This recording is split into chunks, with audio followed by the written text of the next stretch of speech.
L'élection présidentielle à venir domine les discussions de l'émission quotidienne de Beurre FM.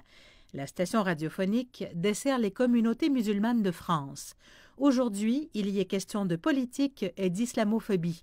La dirigeante de l'extrême droite, Marine Le Pen, qui pourrait causer la surprise en remportant l'élection, a la réputation d'être anti-islamique.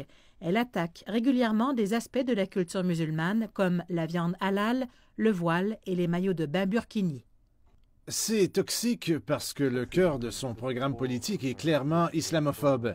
Elle n'est pas capable d'émettre la moindre proposition politique sans viser la communauté musulmane, ce qui est la définition même d'une politique anti-islamique.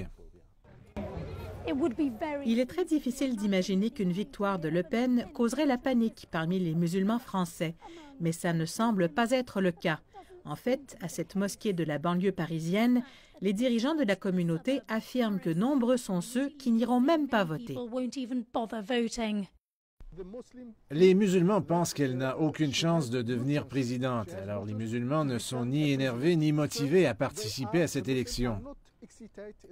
À la radio Beurre, l'éditeur en chef Abdelkrim Branin a dit que même si elle devait gagner, cela ne dérangerait probablement pas beaucoup de ses auditeurs.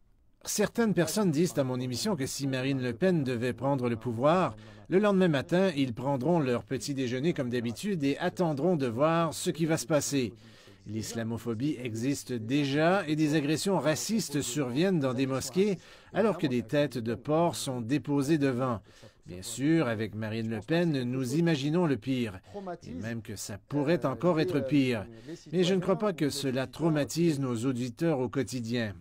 Mais ce qui est peut-être le plus surprenant, c'est que des musulmans voteront effectivement pour Le Pen. Elle ne le cache pas, elle ne prétend pas être notre amie, elle ne prétend pas être une politicienne progressiste. Elle déteste les minorités musulmanes et elle construit tout son programme politique sur cette base, mais au moins, elle a l'honnêteté de le dire. C'est le portrait de ceux qui votent pour le Front national. Qu'elle gagne ou perde, Marine Le Pen a changé le portrait politique en France en amenant de la haine.